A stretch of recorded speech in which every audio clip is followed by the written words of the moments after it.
Lute is a tragic character. She is also incredibly dangerous. In fact, she might be the most dangerous villain of the show, because Lute is convinced she is the one in the right.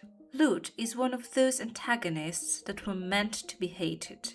Her violent nature and cruel views on sinners, plus her sadistic behavior, leaves no doubt she is deeply flawed. However, there is not all there is to her. Lute is a product of the system that created her for one specific purpose, and she shaped her entire personality according to this worldview. You can say a lot of things about Lute, but she's loyal to a scary degree, and suddenly, without any warning, her entire world was shattered and she was alone. Stay, and together we'll answer these questions. How much was Adam actually holding Lute back? What could she become now that she has nothing left to lose? And what happens to a soldier who doesn't want the war to end? But before we start, I would really appreciate it if you could subscribe to my channel and like this video. I know it's annoying, but please believe me, your support means everything to me, and oftentimes just a single comment can make my day. Thank you. In this video, we'll dive deeply into the essence of Lute's character. We'll see how, at her core, Lute is a soldier with no war to fight in, and discuss what makes her such an interesting antagonist, and how her character progression in seasons 1 and 2 will lead to her becoming an amazing villain in season 3. Lute says it herself, she's ready to give her life to heaven. Lute is Adam's lieutenant, a high-ranking member of the Exorcists. She takes her position seriously, always wearing her uniform and getting her battle helmet on any chance she gets. She has no other goal in life besides serving heaven. That is quite literally what she has been made for.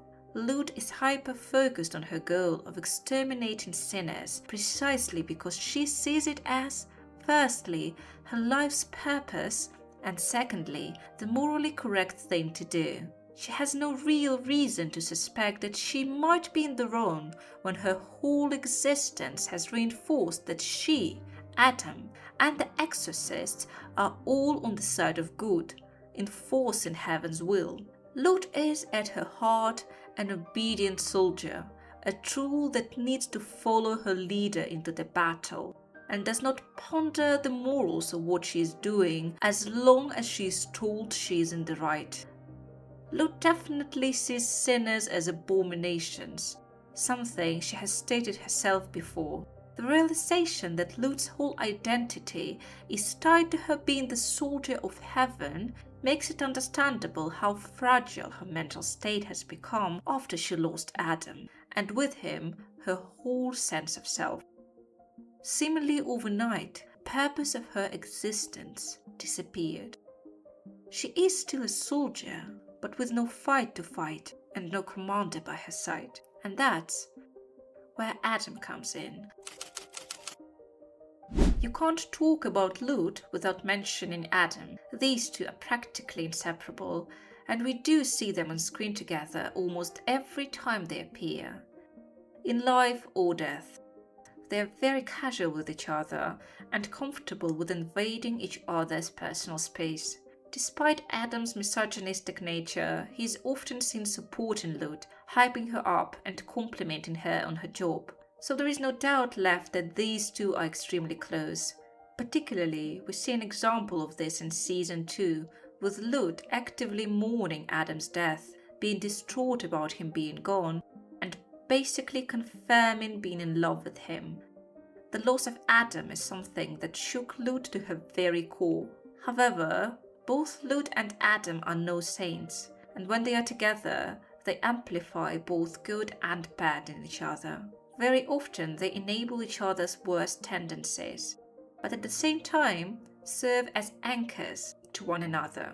What do I mean by that? Despite both enjoying their job of exterminating sinners, Adam is often seen holding Lute back when she is becoming too unhinged and overly excited for violence. Lute, in turn, respects Adam's orders completely and obeys him without hesitation. Adam supported Lute, giving her authority over the exorcists, and with his own presence given her authority in heaven. Lute and Adam are soldiers, but even so, Adam stands far above Lute in heaven's hierarchy. He allows Lute to be confident in expressing her opinion in the court scene, which is rather sharp in contrast to how often she was silenced in season 2 in the room of the speaker.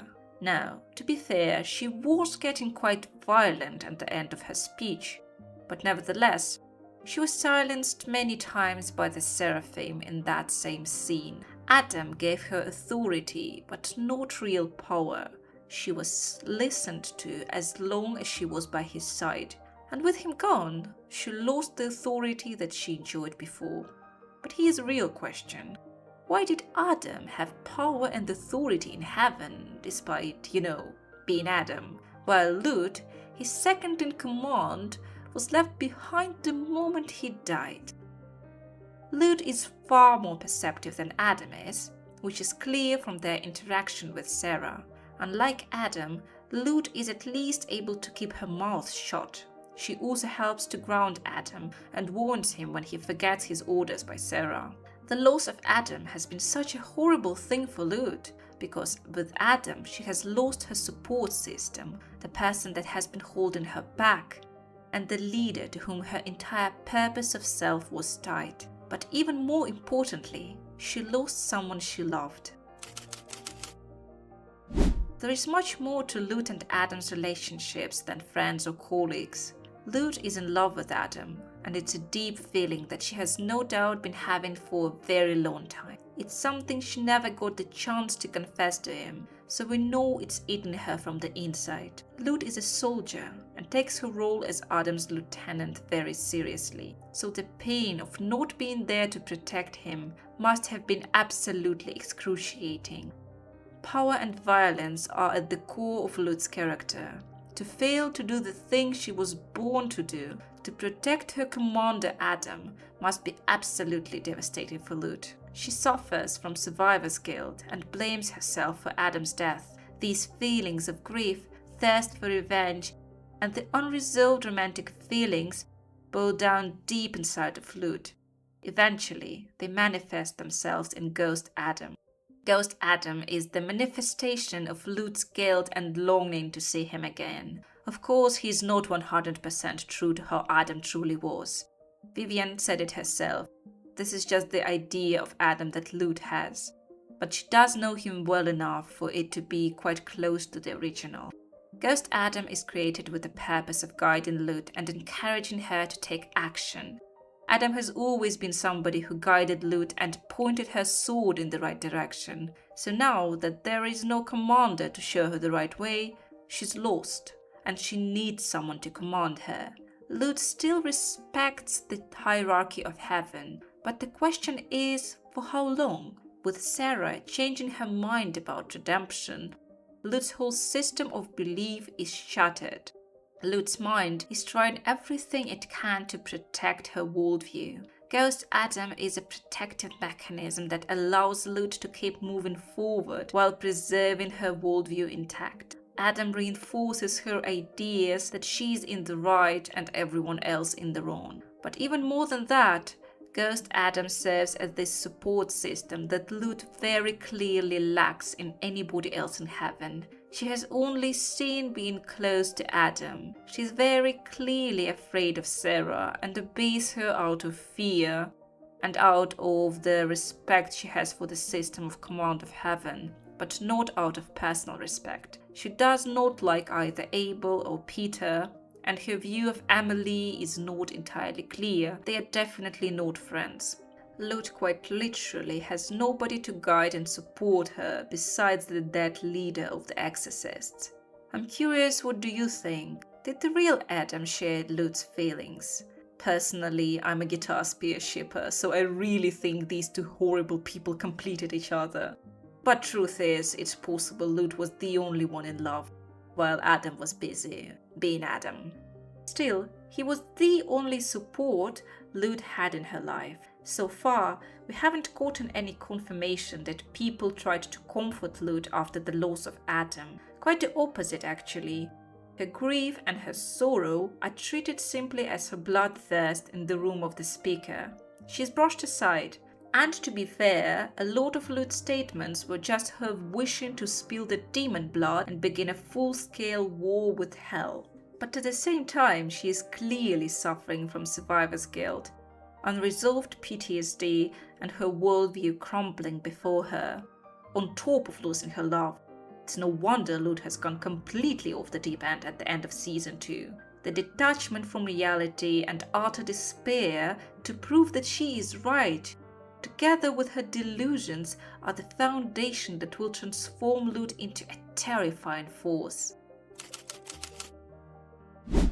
Lute, as I've said many times in this video, is a soldier at heart. She was simply not meant to lead. She was completely comfortable with following orders if they aligned with her worldview. She's quite different from villains such as Vox and his company, because she lacks the understanding that her actions are not morally superior.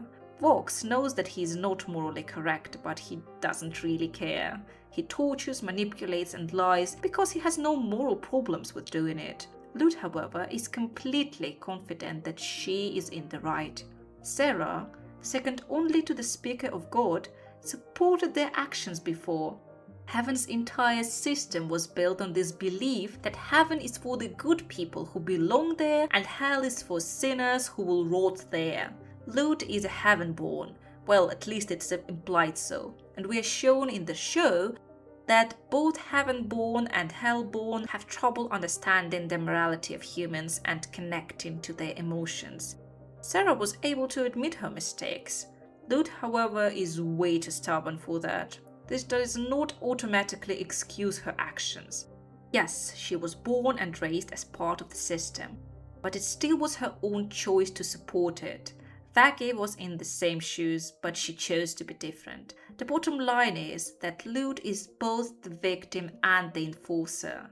There are those who enjoy violence and making others suffer, and there are those who consciously make the choice to help others, even at the expense of their own well-being, and Lute is the former. I think that even if she was not a lieutenant in Heaven's army, she would still display those violent tendencies, because I believe that this is just what her character is. Lute is very much influenced by Adam's black and white worldview. If you did not redeem yourself in your life, then you have no chance for redemption in the afterlife. It is as simple as that, and it is her role to ensure that the world order stands. What will make Lute an absolutely amazing villain in season 3 is the mix of all of these factors. Firstly, as opposed to Vox, she is 100% sure she is in the right and doing the right thing. Secondly, her nature will be forced to clash with her need to take action. What I mean is, she will be forced to become the leader, not someone who obeys. And thirdly, I think that her deep connection with Adam and the feelings of guilt and loss and love will serve as fantastic elements that will fuel her motivations and add additional layer of complexity to her character. There's only one question left. Will heaven withstand the rage of the soldier it created?